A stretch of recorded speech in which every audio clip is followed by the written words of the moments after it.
Good morning mga kapatid! Narito po tayong muli sa Grab Food for the Soul, our daily dose for the nourishment of our souls. Simulan po natin ang umaga sa isang pagpupulay nang makalakad tayo sa isang mapayapang pamumuhay. Ang ating paksang pagbubulay-bulayan ay pinamagatang tulad ng bata. Sa mga may Bible, atin pong buksan sa Mateo 18:4. Ang sinumang nagpapakababa na gaya ng batang ito ay siyang pinakadakila sa kaharian ng langit. Pagpalain po tayo sa pagkakabasa ng banal na salita.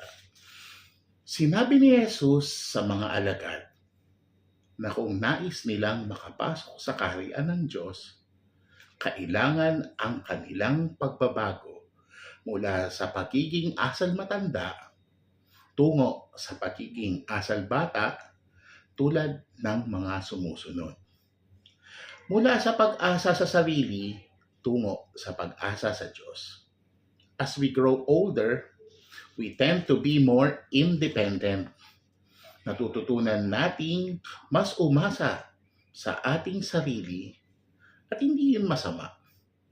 Ngunit ang masama ay kung nararamdaman natin Hindi na natin kailangan ng Diyos sapagkat self-sufficient na tayo. Next, mula sa pagiging sarado sa sarili, tungo sa pagiging bukas sa sarili. We tend to have so many inhibitions, biases, at prejudices ang mga matatanda. We are always worrying kung ano ang maaaring isipin ng iba. And as such, it hinders us to be more open with them. Napipigilan tayong maging open sa kanila kaagad. Hindi tulad ng mga bata. Ngayon lang nagkakilala, mamaya, magkakaibigan na. Next, mula sa pag-aalinlangan, tungo sa pagtitiwala. Ang mga adults, bago gawin ang isang bagay, maraming questions. Checklist. Gusto munang masagot ang kanilang mga tanong.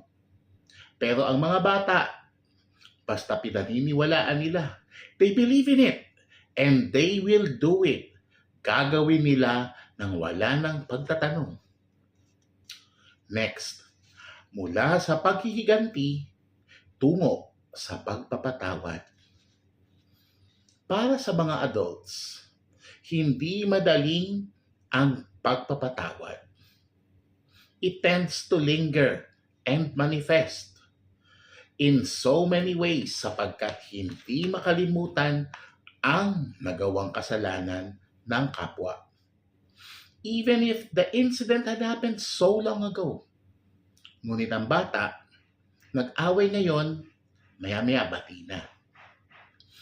Mula sa pagiging mareklamo, tungo sa pagiging mapagpasalamat. Finally, sa mga adults, mas madali at natural ang magreklamo kaysa magpasalamat. Pero ang bata, kahit ano lang ang matanggap, makikita agad ang kasiyahan at agad-agad nagpapasalamat. Sinabi ni Jesus sa Mateo 18:3, tandaan ninyo, kapag hindi kayo nagbago at naging katulad ng mga bata, hindi kayo makakapasok sa kaharian ng langit. Kaya mga kapatid, sa umagang ito, let us try to be more childlike and accept the blessings and teachings of the Lord in stride. Tayo po ay manalangin. Lord, teach us to be more childlike, without any qualms nor pretensions.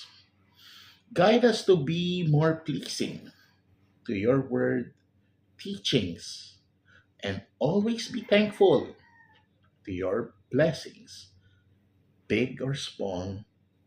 We pray this in Jesus' name. Amen. Thank you, mga kapatid. Be Christ-like in your workplace today and be a blessing to others. God bless you.